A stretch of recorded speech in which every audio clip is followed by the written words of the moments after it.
नमस्कार दोस्तों। आज हम बात करने वाले हैं एक सबसे ज्यादा पूछे जाने वाले सवाल पर। Grafted tomato seedling versus normal seedling कौन सा ज्यादा फायदा देता है?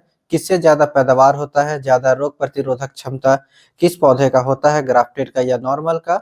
और कम खर्च में ज्यादा मुनाफा किससे मिलता है?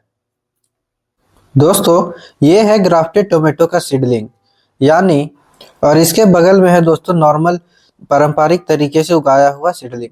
आप दोनों का ग्रोथ देख सकते हैं, लगभग सेम टाइम में ही दोनों का नर्सरी रेडी किया गया था। और दोनों का अभी आप देख सकते हैं, जो ग्राफ्टेड पौधा है उसका रूट भी बहुत अच्छा डेवलप हो चुका है। ये अपने ट्रे से भी बाहर इसका रूट आने लगा है। और आप देख सकते हैं कि कितना अच्छा मोटा हो चुका है, पत्तों में काफी अच्छा साइन है, काफी बेहतर नजर आ रहा है ये पौधा। जब आप ऐसे हेल्दी पौधे को पूरे रूट के सिस्टम के साथ में ट्रांसप्लांट करते हैं मिट्टी में, तो बहुत जल्दी स्टेब्लिश हो जाता है और बहुत जल्दी ग्रोथ दिखाता है। और कम समय में और ज़्यादा समय तक लगातार हार्वेस्टिंग भी शुरू हो जाता है इसमें।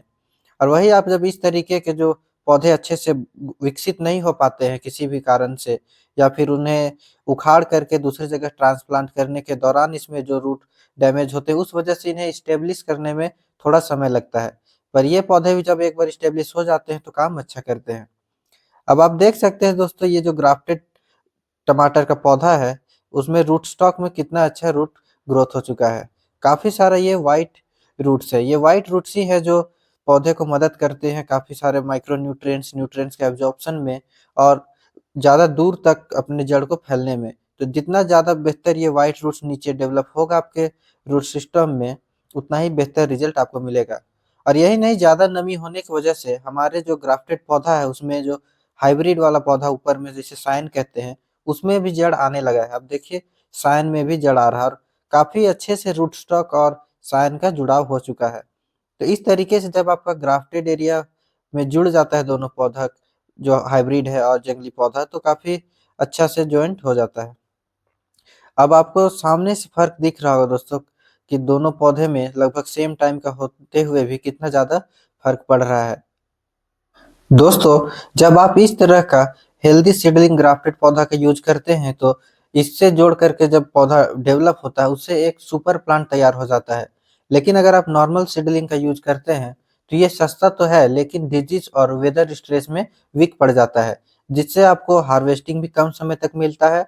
ज़्यादा आपको इसमें स्प्रे शेड्यूल मैनेज करना पड़ता है। लेकिन ग्राफ्टेड पौधा में जो जड़ की बीमारियां है, जिसे सोइल बॉर्न डिजीज कहते हैं, जैसे कि विल्ट हो गया, इस तरीके के चीज़ों को, नेमाटोड हो गया, या और भी जो सिमिलर फंगस का रोग होता है, उन चीज़ों को आसानी से हैंडल कर लेता है ग्राफ्टेड पौधा। लेकिन जो साधारण पौधा है, उसमें जड़ विकसित होने के दौरान ही काफ़ी सारा बीमारी लग जाता है, और वो पौधे में जब फ्लावरिंग स्टार्ट होता है, इनिशियल फ्लावरिंग स्टेज में असर पड़ जाता है।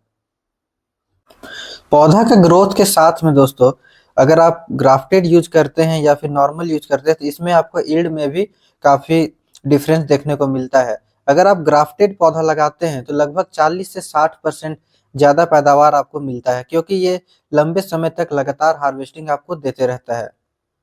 साथ ही ग्राफ्टेड पौधा तेज बढ़ता है, हीट, कोल्ड, लो इरिगेशन स्ट्रेस अधिक सहता है। पौधा ज्यादा लंबा और ज्यादा दिनों तक जीवित रहता है। नॉर्मल में ऐसा नहीं होता है, स्ट्रेस आते ही फल गिरना या फूल झड़ना शुरू हो जाता है और पौधे भी बहुत कमजोर हो जाते हैं।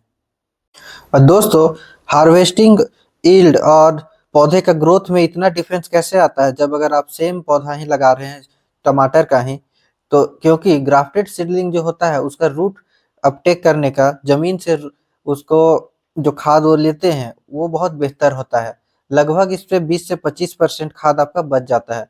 और जब अगर आप ड्रिप और मल्चिंग यूज करते हैं तो ये पौधे और इफिशियंट हो जाते हैं। लेकिन जब नॉर्मल पौधे को आप लगाते हैं तो उसमें न्यूट्रिएंट अपटेक बहुत ही वीक होता है, जिस वजह से वो आप जितना भी खाद दे दीजिए उसे वो अच्छे से एब्जॉर्ब नहीं कर पाते हैं। ये तो सारी अच्छी बातें थी ग्राफ्टेड टमाटर के बारे में दोस्तों, लेकिन अब बात करते हैं रेट का। ग्राफ्टेड टमाटर लगभग साधारण टमाटर से 5-6 गुना ज्यादा रेट पड़ता है, लेकिन ग्राफ्टेड ज्यादा दिन चलता है और ज्यादा पैदावार देता है। अंत में नेट प्रॉफिट अधिक होता है अगर आप साधारण टमाटर और ग्राफ्टेड टमाटर को कंपेयर करेंगे। लेकिन जो है इनिशियल खर्चा आपका है पौधों की वजह से काफी बढ़ जाता है। तो भाइयों, ये था पूरा comparison grafted versus normal tomato seedling का। अगर वीडियो पसंद आए तो लाइक, शेयर और सब्सक्राइब जरूर करें। कमेंट में बताएं अगर अगली फसल आपको लगाना है तो आप किस चीज को चुनेंगे, ग्राफ्टेड प्लांट को या फिर नॉर्मल प्लांट का।